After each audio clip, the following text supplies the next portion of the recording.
এই হলো deadline communications private limited. আপনারা দেখছেন এক্সপ্রেস নিউজ, খবর নেয় খবর দেয়।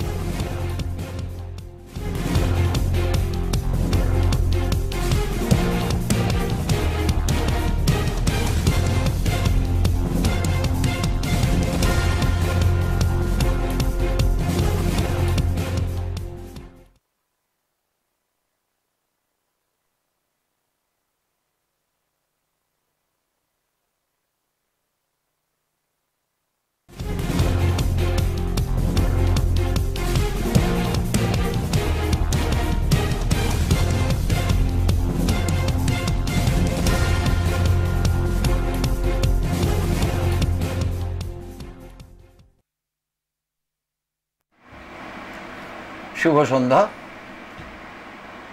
এক্সপ্রেস অনলাইনের সান্ধ্য আলোচনা চক্র আজকে নিয়ে আমরা উপস্থিত হয়েছি। যে আলোচনায় আমরা যাব সেখানে যেতে গেলে প্রথমেই যেটা আমাদেরকে দেখতে হবে সেটা হচ্ছে যে আজকে আমরা গোটা রাজ্য জুড়ে এবং রাজ্যের কথা বাদ দিলেও শুধুমাত্র শিল্পাঞ্চল জুড়ে আমরা যে ধরনের কোচিং সেন্টার, অর্থাৎ যে কোনো জয়েন্ট এন্ট্রেন্স হোক অথবা ইউপিএসসি হোক অথবা অন্যান্য ইঞ্জিনিয়ারিং এন্ট্রেন্স হোক, এই কোচিং সেন্টারের যে রমরমা আমরা গোটা শিল্পাঞ্চল জুড়ে দেখতে পাচ্ছি এবং দিনে দিনে যা ব্যাঙের ছাতার মতো চারিদিকে ছড়িয়ে পড়ছে, সেই কোচিং সেন্টারে অসংখ্য তাদের ছাত্রছাত্রী তাদেরকে পাঠাচ্ছেন তাদের অভিভাবকরা একটা আশা নিয়ে যে তাদের ছেলেমেয়েরা কেউ ডাক্তার হবেন, কেউ ইঞ্জিনিয়ার হবেন, কেউ আইএএস হবেন, কেউ আইপিএস হবেন, একটা খুব বড় উচ্চাশা নিয়ে তাদেরকে পাঠাচ্ছেন এবং এই তাদের উচ্ছ্বাসাকে রূপ দিতে বিভিন্ন ধরনের যে কোচিং সেন্টার বিভিন্ন নামে গোটা শিল্পাঞ্চল জুড়ে আমরা দেখতে পাচ্ছি, তারা আসলে কতটা সাফল্য দিতে পারছে সেই ছেলেমেয়েদেরকে এবং অভিভাবকরা তারাই বা কতটা সাফল্য পাচ্ছেন। এবং এই প্রত্যেকটা কোচিং সেন্টারই বলা যায় যে প্রচুর ছেলে মেয়ে তারা পাচ্ছে ইদানিং, কারণ বাবা মার মধ্যে একটা প্রতিযোগিতামূলক যে যে মানসিকতা যেটা আমরা দেখতে পাচ্ছি আজকাল, অর্থাৎ প্রত্যেকটা ছেলে মেয়েকেই সমাজে কোনো না কোনো স্তরে তাদেরকে খুব তাড়াতাড়ি দাঁড় করিয়ে দেওয়ার যে প্রবণতা, সেই প্রবণতা থেকেই এই কোচিং সেন্টারগুলোর যে রমরমা তাতে কোনো সন্দেহ নেই। এবং একই সঙ্গে আমরা দেখতে পাচ্ছি যে খেলাধুলার ক্ষেত্রেও সেখানেও কিন্তু প্রচুর কোচিং সেন্টার তৈরি হচ্ছে এবং সেখানেও কিন্তু একই সঙ্গে বাবা মারা তারা তাদের যে ছোট বয়সের বিভিন্ন ছেলে মেয়েদেরকে তারা পাঠাচ্ছেন সেখানে বিভিন্ন ধরনের ট্রেনিং নিতে। বিশেষ করে ক্রিকেট এবং ফুটবল এই দুটোতে আমরা দেখছি যে প্রচুর ছেলে মেয়ে তারা কিন্তু বিভিন্ন ধরনের একাডেমিতে তারা যাচ্ছেন এবং সেখানে বাবা মারা তারা তাদেরকে মাঠের মধ্যে মোটামুটি খেলাধুলার জগতে পাঠিয়ে দিয়ে তারা নিজেরা বসে থাকছেন যে ছেলেমেয়েরা কতক্ষণে খেলাধুলা শেষ করে। এবং তাদের মধ্যে অবশ্যই একটা নিশ্চয়ই আশা যে আগামী দিনে তাদের ছেলেমেয়েরাও খুব বড় হয়তো ক্রিকেটার হতে পারে বা কেউ ফুটবলার হতে পারে অথবা কেউ জুডো ক্যারাটে চ্যাম্পিয়ন হতে পারে ইত্যাদি। সব কিছুই নির্ভর করে কোচিংয়ের ওপরে। কিন্তু খুব দুর্ভাগ্যজনকভাবে আমাদের দেশের এই যে 150 কোটি জনসংখ্যা, সেই জনসংখ্যাতে বিচার করলে বিশ্ব ক্রীড়ায় আমাদের মান এখনো পর্যন্ত যে স্তরে আছে সেটা খুব উল্লেখযোগ্য নয়। এবং এখনো আমরা যদি এশিয়ান যে কোনো দেশগুলোর কথা বাদ দিলে বিশ্বর যে উন্নত দেশগুলোর আছে তার তুলনায় আমাদের যে পারফরমেন্স সেটা খুব একটা আনন্দদায়ক নয় এবং সেই খুব একটা উল্লেখযোগ্য নয়। এবারেও আমরা মোটামুটি 5-6টা পেয়েছি, সোনা আমাদের হাত থেকে বারবার ছিটকে যাচ্ছে। এবং এবারে প্যারিস যে অলিম্পিক, সেখানেও কিন্তু আমরা খুব একটা যে ভালো করতে পেরেছি সেটা নয়, আমরা 5টা ব্রোঞ্জ পেয়েছি। সে একমাত্র আমার মনে হয় যে উল্লেখযোগ্য যেটা এই ইয়েতে, সেখানে যে 50 বছর পর আমরা অস্ট্রেলিয়াকে হকিতে অন্তত হারিয়ে 8ম পজিশনে আসতে পেরেছি, এটা একটা আমাদের কৃতিত্ব। কিন্তু এই যে খেলাধুলার ক্ষেত্রেও যে কোচিং, সেই কোচিংয়ে কোথায় খামতি থাকছে, এইটা নিয়ে কিন্তু আজকে আমাদের সঙ্গে আলোচনা রয়েছে। এবং এই আলোচনায় অত্যন্ত একজন বিশিষ্ট বুদ্ধিজীবী শিল্পাঞ্চলের এবং খেলা এবং একই সঙ্গে শিক্ষা, এই দুটিতে যিনি একই সঙ্গে একইভাবে তিনি নিজেকে নিয়ে একটা স্তরে পৌঁছেছেন, সেই বিশিষ্ট ক্রীড়াবিদ এবং বিশিষ্ট শিক্ষাবিদ এবং একই সঙ্গে বিশিষ্ট বুদ্ধিজীবী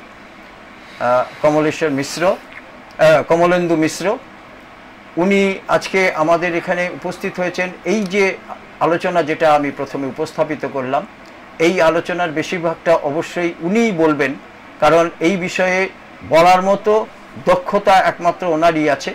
সেখানে আমরা শুধু শোনার মতো জায়গাতে আছি। আজকে আমরা অবশ্যই কমলেন্দুদাকে স্বাগত জানাচ্ছি। আপনারা কমলেন্দুদা, আপনাকে স্বাগত জানানোর সঙ্গে সঙ্গে আমাকে মানে এই প্রশ্নটা রাখতেই হচ্ছে যে আজকে আমি প্রথমেই, যেহেতু আপনি ক্রীড়া জগতের একটা খুব বিশিষ্ট মানুষ এবং দীর্ঘদিন আপনি এখন একটা একাডেমি চালান, যুক্ত আছে, এখন আর অতটা সময় পাই না, কিন্তু আপনি আপনার উদ্যোগে যে একাডেমি তৈরি হয়েছিল বার্নপুরে, সেই একাডেমি এখনো চলছে এবং তার সঙ্গে আপনি যুক্ত আছেন এবং সেখান থেকে প্রচুর ছেলে মেয়ে সেখান থেকে তারা খেলোয়াড় তৈরি হয়েছে। প্রথমে যদি আমরা খেলার ক্ষেত্রে দিয়ে তৈরি করি, যে কথাটা আমি বললাম যে আমাদের দেশে আপনি নিজে কোচিং করেন, যে কোচিংয়ে কোথায় খামতি রয়েছে যে আমরা এখনো পর্যন্ত বিশ্বমান শুধু নয়, আমরা আরো অনেকটা মানের নিচে রয়ে গেছি, এবং কবে এখান থেকে আমরা মুক্তি পেতে পারি? নমস্কার, আমি বলি এটা খুব কি বলবো ডিফিকাল্ট ইস্যু আমাদের দেশের জন্য। আমি বলবো না যে আমরা ইমপ্রুভ করিনি, আজকে এই কথাটা বড় করে আসছে এই জন্য যে আমাদের যা এক্সপেকটেশনস ছিল অলিম্পিক্সে, গতবার আমরা 7টা মেডেল পেয়েছিলাম এবং গত 4 বছরে there is no denying the fact that Indian sports এগিয়েছে, অনেকটা এগিয়েছে। তবে তার সাথে মনে রাখতে হবে যে পৃথিবীর অন্য দেশরাও কিন্তু বসে নেই, আমরা ইমপ্রুভ করছি কিন্তু তারাও লেগে আছেন। Obviously they are far superior on so many reasons. সেদিনকে প্রকাশ পাডুকোনে যেটা বলছিলেন যে আজকের দিনে এমন বেশ কিছু সংস্থা আছে, ইভেন গভর্নমেন্ট অফ ইন্ডিয়া, যেভাবে টপ অ্যাথলিটদের, টপ স্পোর্টসম্যানদের প্রমোট করে, আগে এইভাবে ভাবা যায়নি। আগে যেটা সব থেকে ভালো চেঞ্জ হয়েছে, আমি আপনাকে বলি একটা খেলোয়াড় হিসেবে দুটো জিনিস হয়। এক, আমি খেলতে খেললাম, জেতার কোনো খিদে নেই, আমি জানি আমি পারবো না, just to take part and চলে এলাম। হকি বা 1-2 ইন্ডিভিজুয়াল যদি ব্রিলিয়েন্স ছেড়ে দেন, তাহলে 2টো অলিম্পিক আগে অবধি কিন্তু আমাদের most of the athletes had the same feeling. আমাদের সেই আত্মবিশ্বাস ছিল না যে we can match to the best of the world. Things have changed, ওই ব্যাপারটা কিন্তু অনেকটাই পাল্টেছে। আজকের দিনে যদি আপনি দেখেন শুটিং, আর্চারি, যদি আপনি সারা বছর রেকর্ডটা দেখেন, তাহলে রেসলিং, বক্সিংয়ে কম্পারেটিভলি আমরা কিন্তু অনেক আগে থেকে ডিফারেন্ট ওয়ার্ল্ড চ্যাম্পিয়নশিপসে বলুন, আমাদের পারফরমেন্স কিন্তু অনেক বেটার হয়েছে। যেমন আই হোপ ইউ রিমেম্বার, গত এশিয়াডে আমরা 100-র বেশি মেডেল পেয়েছিলাম। তো ইমপ্রুভমেন্ট যে হয়নি তা নয়, বাট আমাদের যে এক্সপেকটেশন সেই অনুযায়ী নেই, এবং এবার একটু একটু লাগ দরকার। আমি বলি যে আপনি প্রচণ্ড খাটেন বা সামটাইম, যেমন এবার দেখবেন আপনি রেকর্ড সংখ্যক আমাদের স্পোর্টসম্যানরা 4th হয়েছে, একদম একদম একদম রেকর্ড সংখ্যা। এবার 3rd and 4th বিশাল, যারা পৃথিবীতে প্রথম 4-এ আসতে পারে তারা 3-এও আসতে পারে, তারা 2-এ আসতে পারে, তখন ওখানে কিন্তু বিশাল বড় গ্যাপ নয়। একটু আমি ভারতবাসী হয়ে বলতে পারবো যে একটু কপালটা দরকার ছিল, হয়তো সেটা হয়নি, বাট তার সাথে টেকনিক্যালি এটা আমাদের কবে পর্যন্ত এই 3rd 4th এ শেষ করে স্যাটিসফ্যাকশন। আমি এই জন্য বললাম আপনাকে যে আগে আমরা 17, 18, 20, 25 হতাম, এখন কিন্তু আমরা তার থেকে ওপরে এসেছি। এবং যেটা আপনি বললেন, যেটা প্রকাশ পাডুকোনে সেদিন বলছেন, আমি একমত যে ফ্যাসিলিটি দেয়া যেতেই পারে, কিন্তু আমি আজকেও মনে করি facility, proper coaching, proper guidance, সাথে সাথে একটা স্পোর্টসম্যানের নিজস্ব একটা এবিলিটিও দরকার। তা না হলে ইথিওপিয়া বা আফ্রিকান কান্ট্রিজের যে রানাররা, তারা কি করে দিনের পর দিন ম্যারাথন বা লং ডিস্টেন্সে গোল্ড পেয়ে যায়, তার কিন্তু এই লজিকগুলো খাটে না। একদম একদম। তার মানে হচ্ছে যে ইন্ডিভিজুয়াল ব্রিলিয়েন্সটাও একটা জিনিস। কোচিং ফ্যাসিলিটি ডেফিনেটলি আমি বলবো গত 10 বছর ধরে খুব সিস্টেমেটিক হয়েছে, অনেক গেমসে, সব গেমসে হয়নি, অনেক গেমস। যেমন ধরুন ফর এক্সাম্পল ক্রিকেট অলিম্পিকে নেই, ক্রিকেট গত 15 বছরে যে ধারাবাহিকতাতে আমরা ভালো খেলছি, আমরা ফাইনালে গিয়ে হেরে যাচ্ছি, কিন্তু জেতার রেশিওটা কিন্তু আগে থেকে অনেক বেড়ে গেছে। সব থেকে ভালো যদি আপনি দেখেন, কোনো খেলোয়াড়ই কিন্তু অপরিহার্য নয়। আমাদের খুব ছোট বয়সে, আপনার মনে থাকবে নিশ্চয়ই দাদা, যে গাভাস্কার, বিশ্বনাথের পর আর কোনো ব্যাটসম্যান আমরা ঠিক ওইভাবে ভরসা করার মতো পেতাম না। মাঝে মধ্যে কয়েকজন এসছেন, খেলেছেন।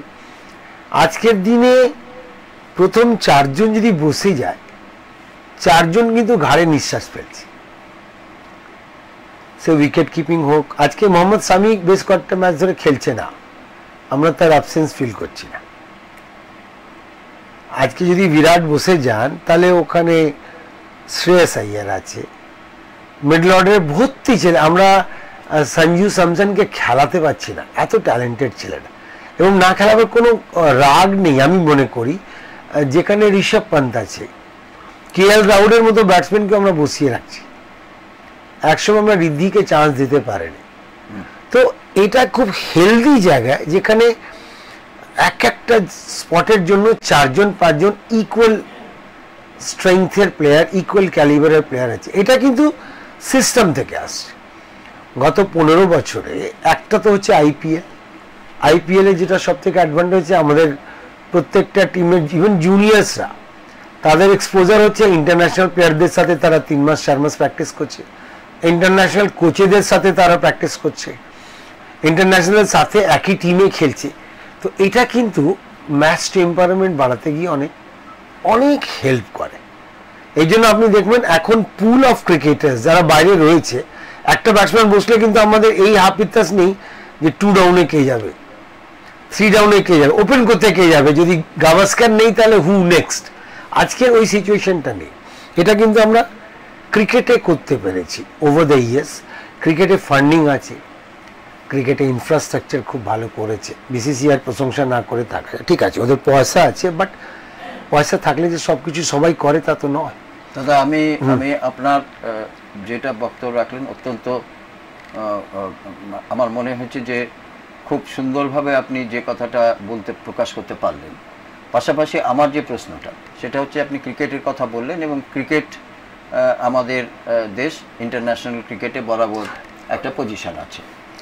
না, তবে এখানে একটা জিনিস আমি বলবো, আমি নিজে ক্রিকেট খেলেছি, বাট ক্রিকেট তো সব গোটা পৃথিবীতে লোকে হ্যাঁ খেলে হ্যাঁ, আমি এই বিষয়টাতে আমি এক্স্যাক্টলি যে ক্রিকেট খেলে 8টা মাত্র দেশ ইয়েস, পৃথিবীতে। এখন গোটা 20টা হয়ে গেছে। হ্যাঁ মানে 20 থেকে 30টা দেখে নিচ্ছি যে 8টা আমরা টেস্ট প্লেইং নেশনস এর কথা বলছি। হ্যাঁ মানে ইন্টারন্যাশনালি অ্যাক্লেইমড যেগুলো, রাইট রাইট, সেগুলো অলমোস্ট 8টা দেশ, পাশাপাশি এখন আরো নতুন দেশ উঠে আসছে।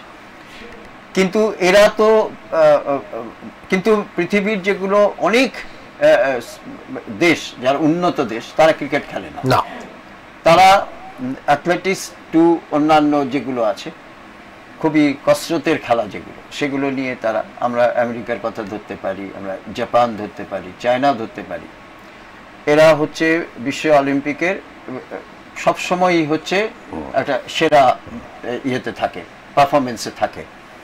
তাহলে আমাদের এটা ঠিক আছে ক্রিকেট নিয়ে আমাদের, আমরা স্পেশালি একটা জিনিস বলি, চায়না বা কোরিয়া বা জাপান, ওদের কিন্তু সোসাইটির মানে পুরো চিন্তাধারাটা আলাদা।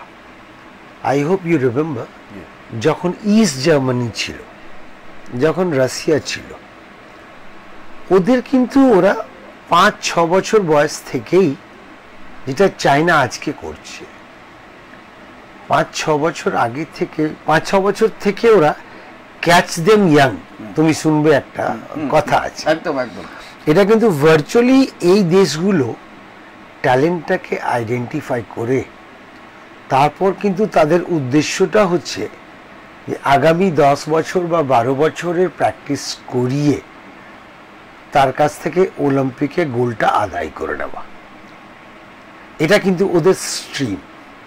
আমাদের এখানে তা নয়, কিন্তু আমাদের এখনো স্পোর্টস হোস্টেল বা স্পোর্টস ওই বয়সে কিন্তু আমরা ওইভাবে অ্যাটেনশন পে করি না। নাম্বার 2, আমি একজন স্পোর্টসম্যান হয়েই বলছি, আমরা 4 বছর কিছু, আমরা যখন মেডেল পাই না তখন আমরা হাপিতেস করি। আপনি বলুন আমাদের মধ্যে কজন আমরা বাচ্চাদেরকে মেডেল পাওয়ার জন্য ছেড়েছি? আমাদের 95% কিন্তু আমরা ওই যেটা আপনি বললেন যে হয় ডাক্তার হবে, না হয় ইঞ্জিনিয়ার হবে, না হয় একটা বড় প্রফেশনাল হবে। স্পোর্টসটা এখনো সব জায়গায় ওইভাবে সমাদৃত নয় যে স্পোর্টসকে আমি ক্যারিয়ার করব। স্পেশালি আজকের দিনেও আমাদের বাচ্চাদের ক্যারিয়ারটা ডিসাইড করেন আমাদের মা বাবা। একদম, এটা কিন্তু একটা প্রবলেম কোথায় হয় আমি বলি ফ্র্যাঙ্কলি, যে আপনি আমার প্রতিবেশী, আপনার ছেলে আইআইটি করলো, এবার আমার ছেলে কিন্তু আর্টসে ভীষণ ভালো, তার লিটারেচার খুব ভালো, সে ভালো আঁকতে পারে, বাট আমি ওটাকে আইডেন্টিফাই করছি না। আমার মাথায় রয়েছে যে আপনার ছেলে যেহেতু আইআইটি করেছে, আমার ছেলেরও ওটাই করতে হবে। অ্যান্ড দ্য ফ্যাক্ট রিমেইনস, সবাই সবকিছু পারে না। সচিনের এডুকেশনাল কোয়ালিফিকেশন বা MS ধোনির এডুকেশনাল কোয়ালিফিকেশন জানলেই আপনি বুঝতে পারবেন যে সবাই সবকিছু পারে না। We have to agree on to. এবার যেটা আমাদের দুর্ভাগ্য হচ্ছে, যেটা আপনি বললেন যে এত কোচিং ক্যাম্প কেন, সে স্পোর্টসে হোক বা এডুকেশনে হোক, coaching camp they are here to do the business, they are promoting. আমি বলছি না, একটা তো জিনিস আছে, প্যারেন্টসদের সেই কনফিডেন্স নেই কি বাচ্চারা শুধু স্কুলে পড়াশোনা করলে এই কম্পিটিটিভ এক্সামসগুলো কোয়ালিফাই করবে। মোস্ট অফ দ্য স্কুলস আজকে ওই জায়গায় ওই বিশ্বাস, ওই ট্রাস্টটা কিন্তু প্যারেন্টসদের মধ্যে আনতে পারছে না। That's why they are running after these institutions. এবার হয় কি, তার মধ্যে 2-3 বা কয়েকটা institutions they are up to the mark. Institution ভালো কি করে হয়? আপনার কোয়ালিফাইড টিচার্স, ঠিক আছে, সঠিক শিক্ষা পদ্ধতি, identify the talent of A youngster. আপনি জবরদস্তি কাউকে কিছু বানাতে, আপনি অ্যাজ এ কোচ আমি বলি আপনাকে, যার বল সেন্স নেই তাকে আমি 12 ঘন্টা খাটিয়েও ক্রিকেটার বানাতে পারবো না। আমি ওর স্কিলটাকে হোন আপ করে দিতে পারি, ওর স্কিলটাকে শার্প করতে পারি, কিন্তু ইনহেরিটেড যে বল সেন্স, সেটা যদি ওর না থাকে, আমি ওকে বলতে পারি যে ইনসুইং কিভাবে খেলবি, কিন্তু কত বড় ইনসুইং হবে এটা কিন্তু 22 গজেও যখন খেলছে হি হ্যাজ টু ডিসাইড। স্পোর্টসে কিন্তু এটা রয়েছে যে আমি আপনাকে সবকিছু শিখিয়ে দিলাম, কিন্তু মাঠে গিয়ে তার implementation is the most important. এই জন্য আপনি দেখবেন স্পোর্টসে সেরকম গাইডেন্স নেই, সেরকম সাপোর্ট নেই, সে কিন্তু ওয়ার্ল্ড চ্যাম্পিয়ন হচ্ছে। আবার প্রচুর একাডেমিজ এবং এগুলোতে দিয়েও আমরা কিন্তু পাই না। তো দেয়ার একটা জিনিস আমি বলবো না, অনেক কিছু আছে, যেমন আপনি যেটা বলছেন ইনস্টিটিউশনদেরই আমি শুধু দোষ দেব না, আমরা মা বাবারা, আমার আজকেও মনে হয় মা বাবার থেকে বড় শিক্ষক এবং আ person who can identify your talent, এটা কিন্তু মা বাবার থেকে বেশি কেউ হতে পারে না। আমরা ওই জায়গায় একটু খামতি পারছি না, মেবি আমাদের অ্যাম্বিশন আছে, দোষ দেবো না।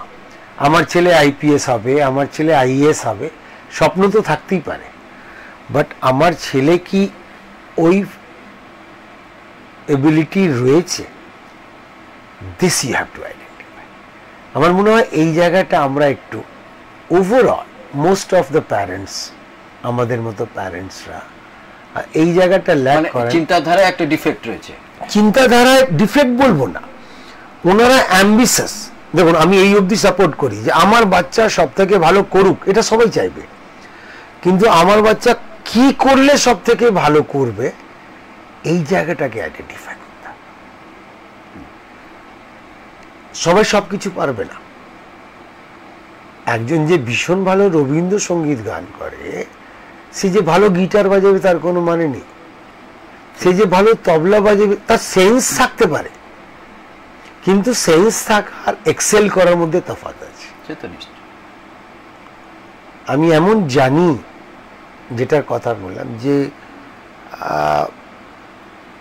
আমার বোনের ছেলে ডাক্তার, আমার ছেলে ম্যাট্রিকে ফার্স্ট ডিভিশন করেছে, but he is an average boy.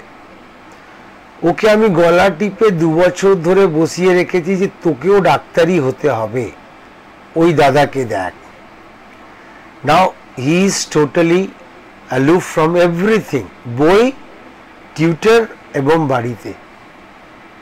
O hire secondary pass করেনি।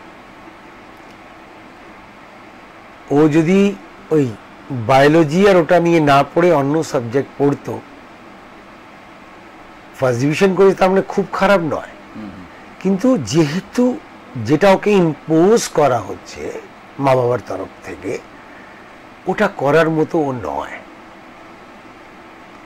তো এই জায়গাটা একটু আমার মনে হয় যদি আমরা সেন্সিবল হয়, আমি এখনো ফার্মলি বিলিভ করি আমাদের বাচ্চাগুলো প্রত্যেকে talented, but talent is not confined to academics only. ট্যালেন্টটা কিন্তু শুধু পড়াশোনায় ভালো এটাই ট্যালেন্ট হতে পারে না। ট্যালেন্ট আরো অনেক জায়গায় থাকে, কেউ খেলাধুলায় হয়, কেউ গান বাজনায় হয়, কেউ আঁকাতে হয়। তো আমাকে ফার্স্ট আইডেন্টিফাই করতে হবে যে সেই বাচ্চাটা কোন দিকটা ভালো। আমরা অনেক সময় কিন্তু ডিসিশন যেহেতু আমি নিচ্ছি ওর ভবিষ্যতের জন্য, এই জায়গাটা আমরা কিন্তু ওই কম্প্যারিজন করতে গিয়ে, কিংবা সমাজের যে কাঠামো, যে একবার যদি আমার ছেলে ইঞ্জিনিয়ারিংয়ে ঢুকে যায়, আইআইটিতে চলে যায়, future will be secure. But আজকের দিনে if you have to excel, খুব ভালো না হলে কিন্তু কম্পিটিশনটা এখন খুব টাফ। এই প্রসঙ্গে আমি একটা মনে করি দিই আপনাকে, যে এই জাস্ট কিছুদিন আগে, প্রবাবলি 28 জুলাই, যে দিল্লিতে বেসমেন্টে সেখানে ট্রেনিং সেন্টার, রাইট, সেখানে ইউপিএসসি ট্রেনিং হচ্ছিল আইএএস বা আইপিএস হওয়ার জন্য। সেখানে বেসমেন্টে এত জল ঢুকলো যে সেই জলে অনেকে অসুস্থ হলো, আর 3টে তো ডেথ হয়ে গেল, 3টে স্টুডেন্টের, যারা ট্রেনিং যারা এসেছিল। এবং এটা খুব সেন্সিটিভ একটা ন্যাচারালি ইনসিডেন্ট, এবং দিল্লি শুধু নয় গোটা দেশকেই মোটামুটি একটা সব একটা নাড়া দিয়েছে বলা যেতে পারে, কিন্তু পাশাপাশি এই জিনিসটা বন্ধ হয়নি। কারণ কোটাতে আমরা দেখেছি রাজস্থানে, সেখানে দেখা যাচ্ছে যে কোটাতে সেখানে একটা ধারণা বাবা মাদের মনে ঢুকে গেছে যে কোটাতে ট্রেনিং করলেই সে ডাক্তার হবে, এবং সেই কোটার যেখানে প্রত্যেকটা ট্রেনিং সেন্টার হয় ওখানে অসংখ্য ফ্ল্যাট আছে, প্রত্যেকটা ফ্ল্যাটে একটা করে ট্রেনিং সেন্টার, এবং লাস্টলি আমরা দেখেছি প্রত্যেক বছরে আইদার ডিপ্রেশনে চলে যাচ্ছে বহু ছেলে মেয়ে যারা গেছেন ওখানে ট্রেনিং নিতে, অর ডেথ একদম সরাসরি। এর আগে তো কোটাতে এভারেজ আমরা বছরে একটা দুটো ডেথ আমরা দেখতেই পেতাম। না, একটা দুটো তো আমরা শুনছি, হ্যাঁ একটা দুটো শুনছি, যেটা আপনি বললেন। না তাহলে এটা এই বিজনেসটা, আমি বিজনেস বলছি, আমি জানি আপনি ভীষণ অ্যাম্বিশিয়াস, আপনি আপনার ছেলেকে বানাতে গিয়ে you can go up to any extent. এইটাকে এই অর্গানাইজেশন গুলো ক্যাশ করছে, আমরা তাতে কিন্তু ফাঁদে পা দিচ্ছি। এবং যেই ঘটনাটা দিল্লিতে হয়েছে, আমার মনে হয় না যে এটা জাস্ট একটা ফ্যাসিলিটি, সারা দিল্লিতে এরকম ছড়িয়ে রয়েছে। আমি পার্সোনালি প্রচুর জায়গায়, কেননা এটা তো আপনাকে মানতে হবে যে সব মা বাবার তো আর্থিক অবস্থা দিল্লির মতো জায়গায় ফ্ল্যাট ভাড়া নিয়ে তো করা যায় না। ছেলেদেরও মাথায় যখন ঢুকিয়ে দেওয়া হয় যে yes you have to do this at any cost, তো এক তো মা বাবা, তারপর মাথায় যে না আমি যদি কষ্ট করে একবার বার করে নিতে পারি তাহলে ইট ইজ ওয়ার্থ দ্যাট। এই জন্য এই যে মাশরুমের মতো সব জায়গায় আপনার হয়ে গেছে, এটা কিন্তু ওই আমি জানি যে মা বাবারা আসবে আমার কাছে, আমি জানি যে এই অ্যাম্বিশিয়াস প্যারেন্টস স্পেশালি ছোট শহরে তাদের ইচ্ছে, এবং এটা আমাদের ধারণা হয়েছে যে আমাদের শহরে এরকম ফেসিলিটি নেই, দিল্লিতে যদি যাই তাহলে আমি এই ফেসিলিটি পাবো and we can compete with the best, যেটা কোটার ক্ষেত্রে হয়েছে। কোটাতে সবসময় যে সবাই পায় তা নয়, কিন্তু সব একাডেমিক ইনস্টিটিউশনস বা কোচিং সেন্টারে all the teachers are up to the standard, it is also not correct. But যাচ্ছি তো আমরা, we are ourselves getting victimise, কেননা আমাদের যে অ্যাম্বিশনটা আমরা চোখ বন্ধ করে ভাবছি যে কোনো রকমে যদি 2 বছর 3 বছর থাকলে। আর যে সুসাইডের কথা বললেন, আমি বলতে পারি যে বাচ্চা যদি শুধু পড়াশোনা করে না, সে যদি মাঠে না যায়, মাঠে যাওয়ার একটা অ্যাডভান্টেজ আছে। আমি স্পোর্টসম্যান বলে বলছি না, আমি যেহেতু দুদিকে আছি, মাঠটা আপনাকে গ্রেসফুলি হারাটা শেখায়। আজ অব্দি কোনো প্লেয়ার আপনি পাবেন না যে হারেনি। পড়াশোনায় কিন্তু হারটাকে ওইভাবে নেওয়া যেতে পারে না। 5 গোল খাবার পর একটা বাচ্চা সুসাইড করেছে, আপনি জীবনে পাবেন না, জীবনে পাবেন না। ডন ব্র্যাডম্যানের মতো ব্যাটসম্যান জীবনে শেষ ইনিংসে 0 রানে আউট হয়েছেন, তিনি কিন্তু সুসাইড করেন। খারাপ ফর্ম যায়, একটা স্পোর্টসম্যান ওখান থেকে ভালো খেলার ইন্সপিরেশন পায়, একটা জেদ ওঠে, আই হ্যাভ টু এক্সেল। একটা ডাক, একটা 0 আপনাকে উদ্বুদ্ধ করবে যে না পরের ম্যাচে আমি দেখিয়ে দেব, এটা কিন্তু স্পোর্টস গ্রাউন্ড থেকে আসে। একটা বাচ্চা তার প্রেশার ভাবুন, তাকে ভালো করতেই হবে, মা বাবা আর্থিক অবস্থা ভালো না থাকলেও কোনো রকমে কষ্ট করে দিচ্ছে, এবং সেটা কিন্তু অনেক সময় আমরা বলেও দিই যে দেখ তোর জন্য এতটা কষ্ট করছি। It creates a mental pressure on the child. এবং একটা বাচ্চা সারা পৃথিবীর সাথে লড়ে যাবে, কিন্তু তার যে ওই চোখে ভাসছে যে মা তার কাছ থেকে কিছু এক্সপেক্ট করছে, বাবা তার কাছ থেকে কিছু এক্সপেক্ট করছে, এবং পাশের বাড়ির ছেলেরা আমার থেকে বেশি নম্বর পেয়ে গেল,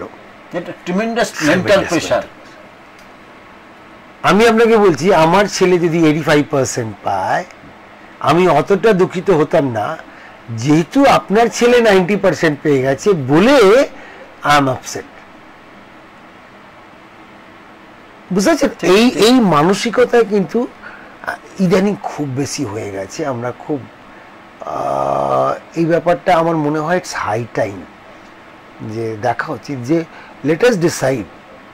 সবাই টপার হয় না, কিন্তু জীবনে আমরা সবাই টপ করিনি কোনোদিন, কিন্তু তাও মানুষের মতো মানুষ হয়ে আছি। যে প্যারেন্টসরা এই ধরনের কথা ভাবেন তারাও ভীষণ সবাই সফল তা না। আর সাফল্যটা কি? সাফল্যটা কি একটা ভালো চাকরি? এটা খুব বড় একটা প্রশ্ন। একদম বিশাল টাকা আর্ন করা, বড় ফ্ল্যাট, বড় গাড়ি, সাফল্যটা বুঝতে হবে সাফল্য কোথায়। এবং আমি পার্সোনালি মনে করি আমি যে কাজটা করে আনন্দ পাচ্ছি অনেকটাই সাকসেস ওটাকে ডিটারমাইন করবে। এটা কোথাও আমরা ল্যাক করছি। এই 90% 95% আনার যে প্রেশারটা একটা বাচ্চার মধ্যে। আজকে ধরুন আমি খেলতে যাচ্ছি আর আপনি বলেন যে তোমাকে 100 করতেই হবে, I will never be able to play my normal game, natural game. আমার মাথায় কিন্তু সব সময় কোচ বা মা বাবার আছে যে আমাকে 100 করতেই হবে। ওই প্রেশারে কিন্তু আমি নর্মাল খেলা খেলতে পাবো না। পড়াশোনার ক্ষেত্রেও কিন্তু এই ব্যাপারটা প্রযোজ্য হয়। এবং ওভার অ্যাম্বিশন, যেটা আমি যেটা বললাম যে আমার সবসময় মনে হয় যে মা বাবার থেকে ভালো কেউ বুঝতে পারবে না নিজের বাচ্চার স্ট্রেংথ। আপনি কতটা স্ট্রেংথ করেন যে আমি 100 করতে পারি, আমার 110 অবধি আপনি আমাকে স্ট্রেচ করতে পারেন, 100 থেকে 200 আমি পারবো না। Who will identify this? এটা কি মনে হয় যে এই যে আমরা খুব ডিজিটাল ওয়ার্ল্ডের দিকে এগোচ্ছি? সেটা না, ওটা তো পুরোটাই হয়ে গেছে। ফলে বাবা মারা মানে এখন বাবা মাদেরও ডেপথ কি না, আমি ওনাদের ক্রিটিসাইজ করব না। সমাজে বা সময়ের সাথে সাথে আপডেট হওয়া তো দরকার, কিন্তু সব জিনিসেরই একটা সীমা থাকে, ডিসিপ্লিন থাকে। আমি I am not that person যে বলবো যে না আমাদের টাইমে সব ভালো ছিল, এখন তা না।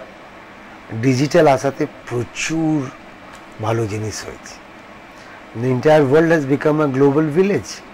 আজকে অলিম্পিক কোথায় হচ্ছে আপনি আমি এখানে ডাইরেক্টলি এখানে বসে কমেন্ট করতে পারছি, যেটা আগে আমরা পরের দিন খবরের কাগজ না আসা অবধি আমরা জানতে পারতাম না। রেডিওতে হয়তো একটু খবর পেতাম, কিন্তু আজকে নীরজ জ্যাভলিন কতটা ছুঁড়েছে ওর এক্সপ্রেশনগুলো দেখতে পাচ্ছি। সায়েন্সেও একই, মেডিকেল সায়েন্সে সব, কিন্তু তার সাইড ইফেক্টসও আছে। যেমন আমি একটু পুরোনো দিনের লোক, ইদানিং আমি দেখেছি বাচ্চা খাচ্ছে না, তাকে মোবাইল দিয়ে দেওয়া হচ্ছে। অ্যান্ড গ্র্যাজুয়ালি আমি অনেক ফ্যামিলিতে গ্র্যাজুয়ালি বাচ্চা নাকি মোবাইল না খুললে খেতেই চায় না, এবং এটা কিন্তু আমরা খুব গর্বের সাথে বলি। এই জন্য দেখবেন খুব কম বয়সে চশমা, ফিজিক্যাল অ্যাক্টিভিটি নেই। যেটা আমি বলছিলাম যে আমাদের অলিম্পিকে গোল্ড চাই, আই এগ্রি। আমরা কজন আমার বাচ্চাকে অলিম্পিকে গোল্ডের জন্য পাঠাই? মাঠে তো যাবে, অলিম্পিকে গোল্ডটা পরে। What percentage of Indian parents send their children to sports? ঠিক।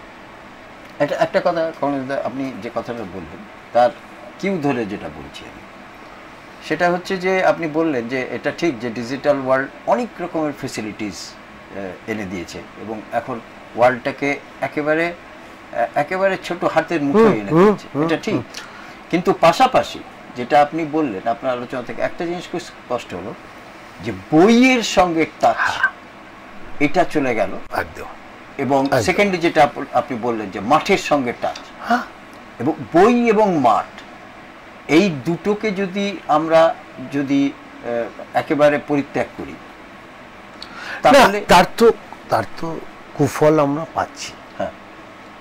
আমি ফুটবলের কথা বলি, এক সময় ভারতবর্ষে ফুটবল টিমে 7টা থেকে 8টা বাঙালি ফুটবলার থাকত। কলকাতা যেটা পীঠস্থান, ঠিক আছে, Mohun Bagan, East Bengal, Mohammedan sporting, even Aryans, Bhratri Sangha, Howrah union, এরা সারা ভারতবর্ষে দাপিয়ে বেড়াত এবং মোস্ট অফ দেম আমাদের পশ্চিমবঙ্গের ছেলে, মফস্বল থেকে উঠে আসা ছেলে, কলকাতা থেকে উঠে আসা। আজকে যদি আপনি দেখেন ম্যাক্সিমাম নর্থ ইস্ট থেকে ছেলে প্রডিউস হচ্ছে, গোয়া থেকে হচ্ছে, কেরালা থেকে হচ্ছে। Who is to be blamed for? আমরা মিডল ক্লাস বা হায়ার মিডল ক্লাস ফ্যামিলির মা বাবারা এখন কি বাচ্চাদের মাঠে পাঠায়? প্লেয়ার আসবে কোথেকে? আপনি বলছেন মোহনবাগান বা ইস্টবেঙ্গল, আপনি খেয়াল করে দেখুন কজন আমরা আমাদের রাজ্যের খেলোয়াড় ফার্স্ট 11-এ পাই। জার্সি রং এক, বাজেট অনেক বেড়ে গেছে, but what about local supply যেটাকে আমরা বলি, সেটা নেই। কিন্তু আমরা কিন্তু ট্রফির জন্য যাচ্ছি, কিন্তু আগে প্লেয়াররা এত ওয়েল পেইড না না না একদমই ছিল না। অনেকে না খেয়ে যাওয়ার মতো অবস্থা ছিল এক সময়। তো আপনি জানেন একটা চাকরি পেলেই লোকে নিজেকে ভাগ্যবান মনে করে, যে কোনো চাকরি, যে কোনো চাকরি, যে কোনো চাকরি। তো আমি তা বলছি না, আমি বলছি যে সিস্টেমটা আমরা ওই যে বললাম না যে ডিজিটাল হয়ে গেছে, শর্টকাটে যদি আমরা অনেক কিছু পেয়ে যাই তাহলে উই আর ভেরি কমফোর্টেবল। মাঠে গিয়ে যে খাটতে হবে, এবং স্পেশালি যারা অ্যাফ্লুয়েন্ট ফ্যামিলি থেকে এসে এখনো করেন, যাদের এটাই একমাত্র ভরসা, আদারওয়াইজ আপনি আমি কিন্তু বাচ্চাদের আর মাঠে পাঠাই না। আমরা কিন্তু কোচিং ক্যাম্পে পাই। আজকে ক্রিকেট কোচিং ক্যাম্প, অত কোয়ালিটির কোচ তো সব জায়গায় অ্যাভেলেবেল হতে পারে না। অত কোয়ালিটির কোচ ইজ আমার মনে হয় লাইক এ ডক্টর।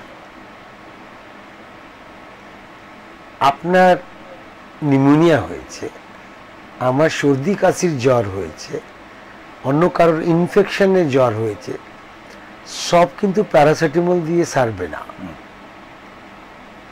একটা লেম্যান কিন্তু ওটা প্যারাসিটামল দেবে, একজন কোয়ালিফাইড ডাক্তার কিন্তু টেস্ট করে নিউমোনিয়ার ওষুধটা আলাদা, ইনফেকশনের ওষুধটা আলাদা, আর সিজনাল ফিভারের ওষুধটা আলাদা।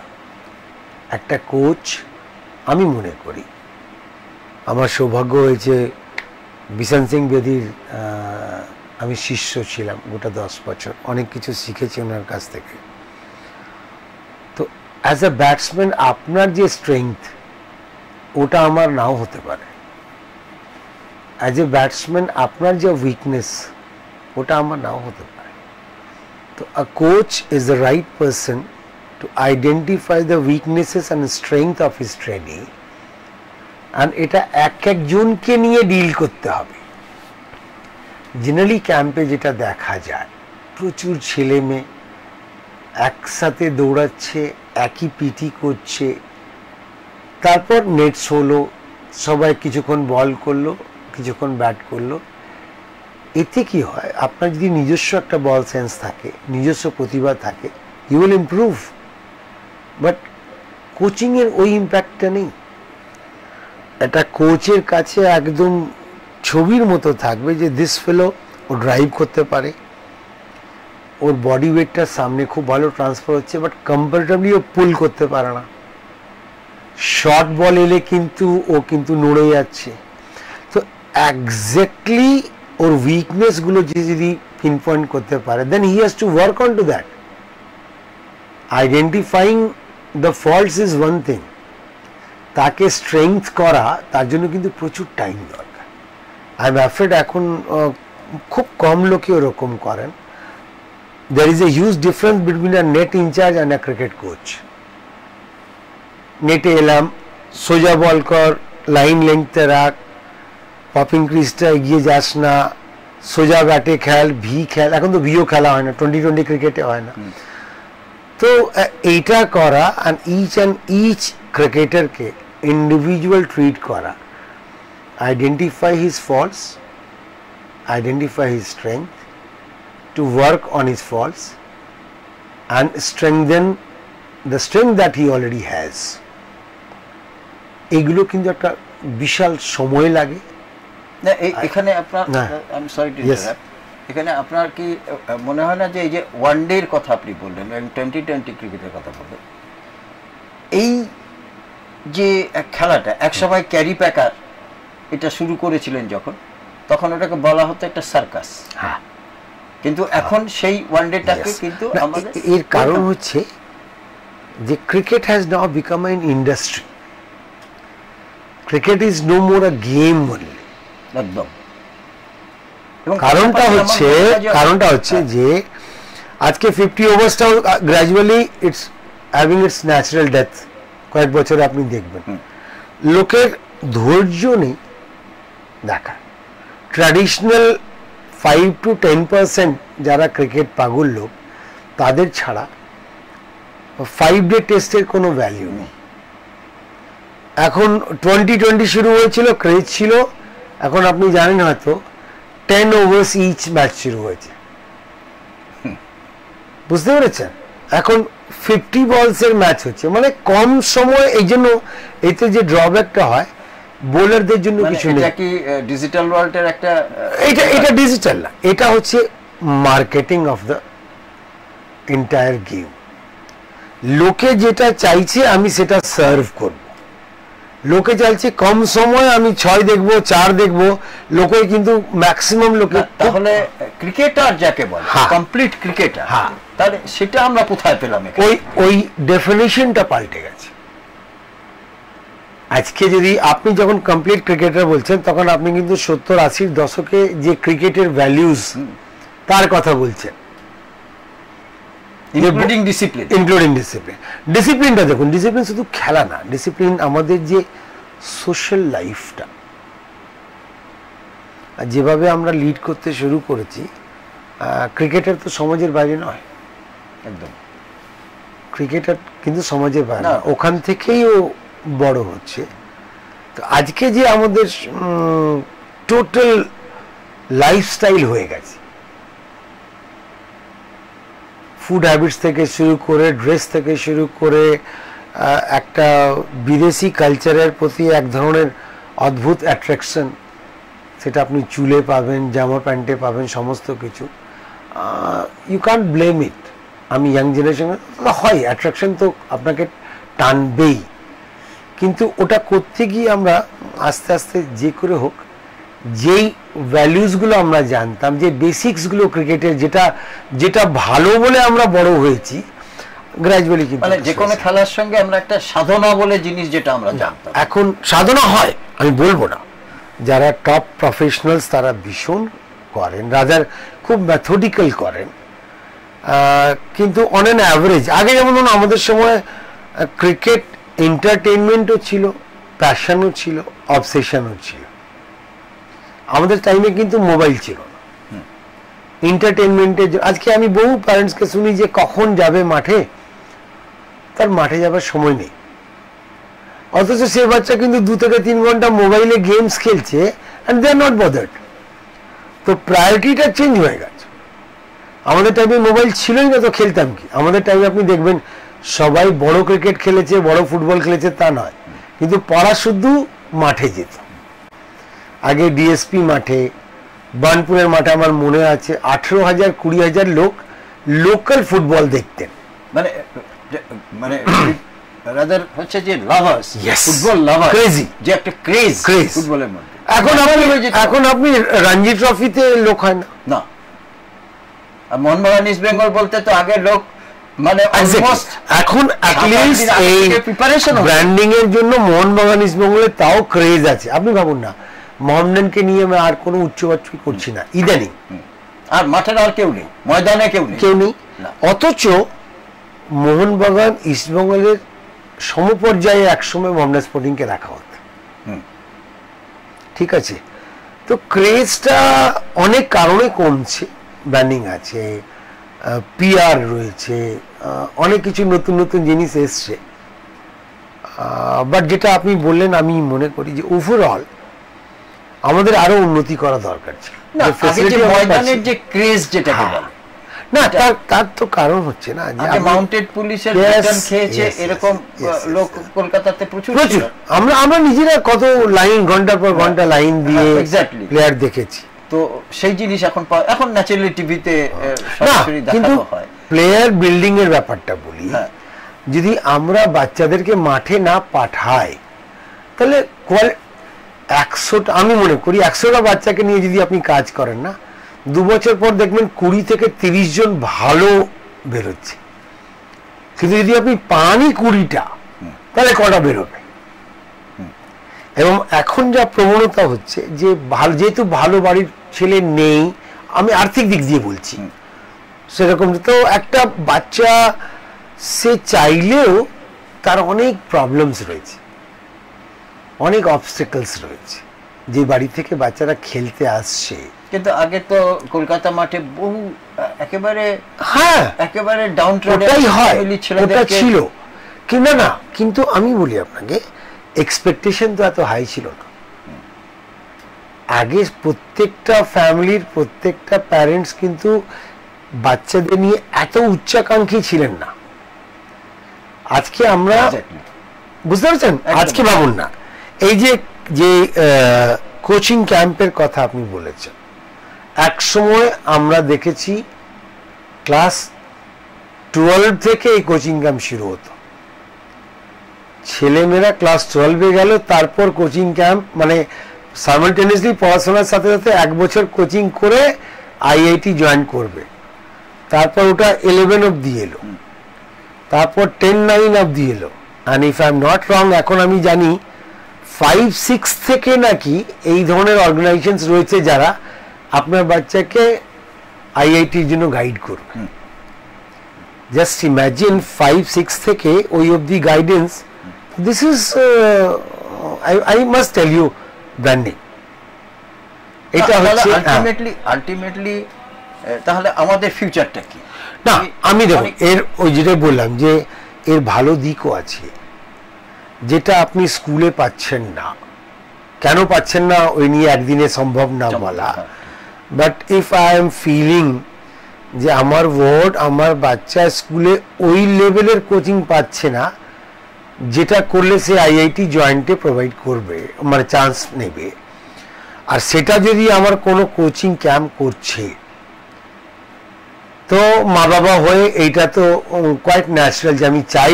কারণ আমার উদ্দেশ্য হচ্ছে আমার বাচ্চা বড় জায়গায় যাক, জীবনে সফল হোক। আবার বলছি, সাফল্যের ডেফিনিশনটা আলাদা হতে পারে, কিন্তু জীবনে সফল হবে। আমাদের এখন সাকসেস কাউন্ট করছে জয়েন্ট মেডিকেল, ঠিক আছে, সাময়িক, কিন্তু এটাই আমাদের কাছে স্ট্যান্ডার্ড হয়ে রয়েছে।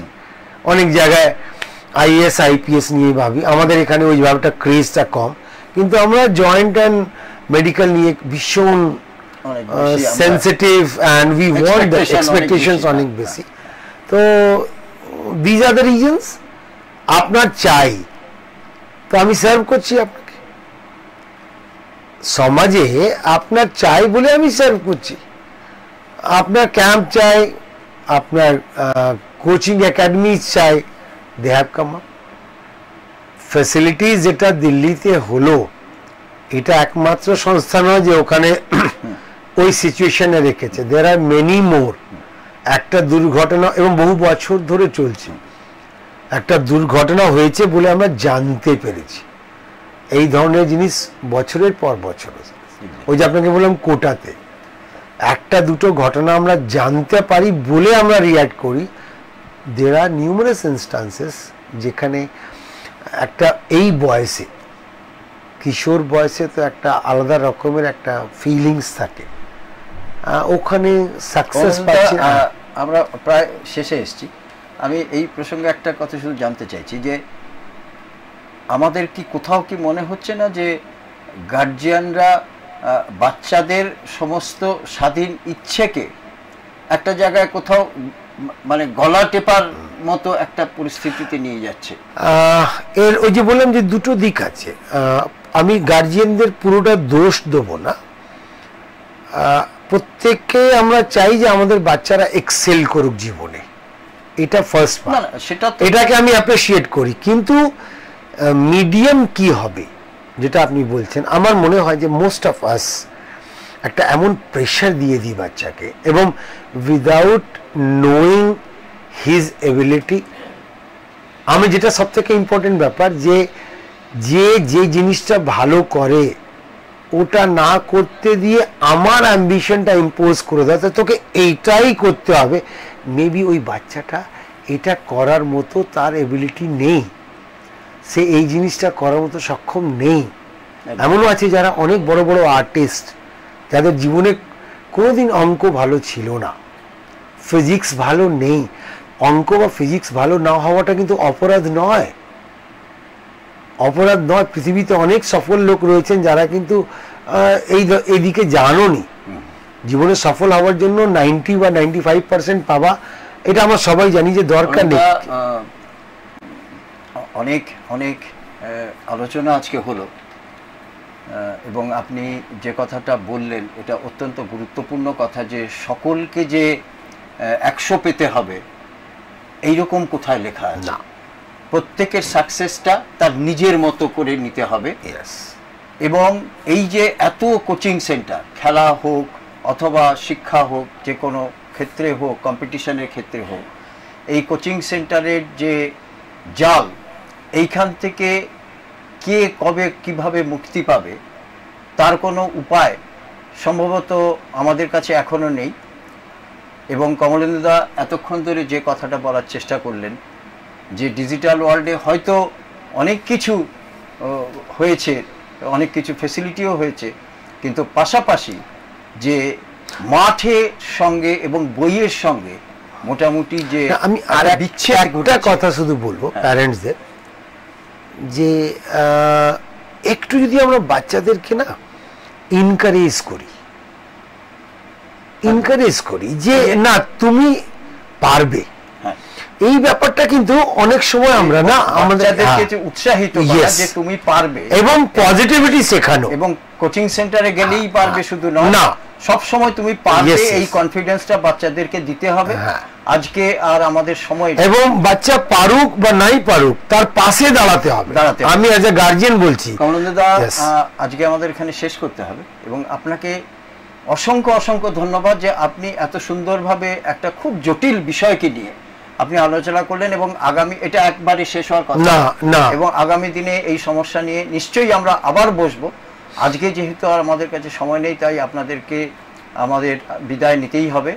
তাই আজকে আমরা বিদায় নিচ্ছি। অনেক ধন্যবাদ কমলেন্দুদা আপনাকে, এবং আপনি খুব সুন্দরভাবে যে জিনিসটাকে উত্থাপিত করতে পারলেন সেটা আমরা, এবং সমৃদ্ধ হলাম আমরা।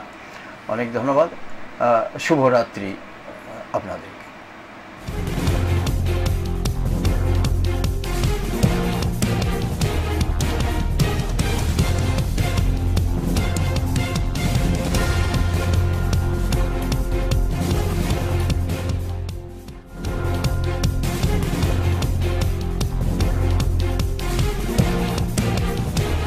এই হলো ডেডলাইন কমিউনিকেশনস প্রাইভেট লিমিটেড। আপনারা দেখছেন এক্সপ্রেস নিউজ, খবর নেয়, খবর দেয়।